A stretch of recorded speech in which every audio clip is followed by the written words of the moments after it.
The Misery Tree. I was a little boy in Snohomish, where I used to go to this park all the time. It was the Emerson Park. I loved going there with my mom all the time, even with my big brother. I always went there. I went on the swings and everything. All I saw was the grass. And the trees, too. All I saw were the trees. Except there was one tree that I first saw.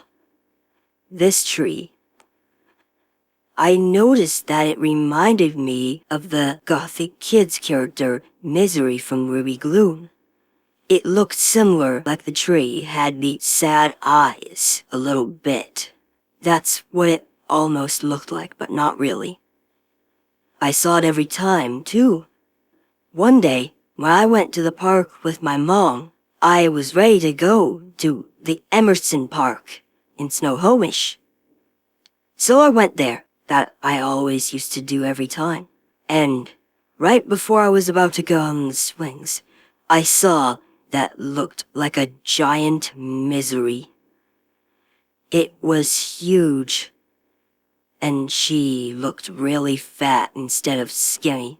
And oh my goodness, why would I look at that? Well, get this. It's just my imagination. Just my imagination. And, yeah. Because I saw that. I closed my eyes tight and then noticed that it was just my imagination of looking at that tree. Next week, I saw it again. It was still there. Always, actually. And you know why? Because it's similar.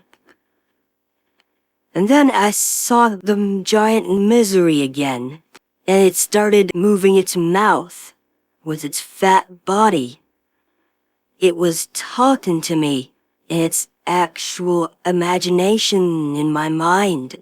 She started to say, "Oh, hello, kid. What are you doing here?"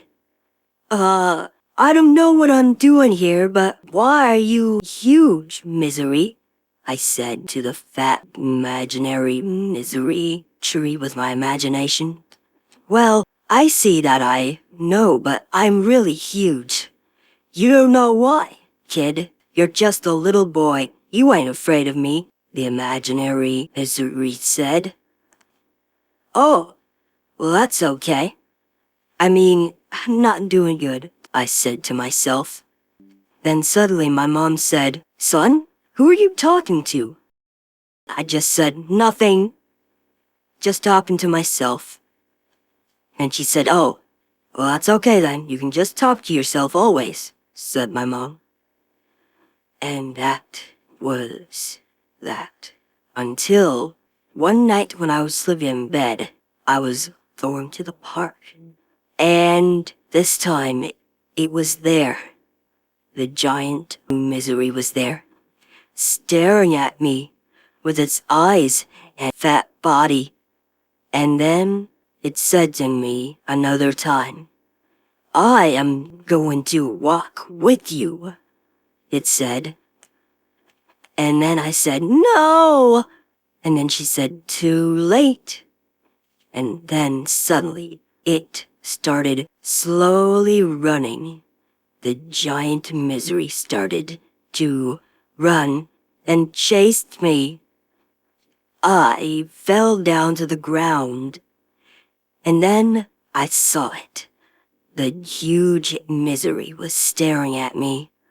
And then, just like that, she ate me. And then I woke up.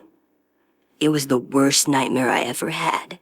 To this day as an adult, I never know that it would look like the character again from my favorite Gothic Kids show, Ruby Gloom, but I loved that show when I was little, and I saw that tree, and I always saw it, and I always used to think it looked like Misery from Ruby Gloom. But you know why? It's just a tree. No one knows that, except for me. But I told you, when you see that, the Emerson Park, you would know what it would look like the character, and You will get dreams or even nightmares about it all the time, and it will always be with you. The end.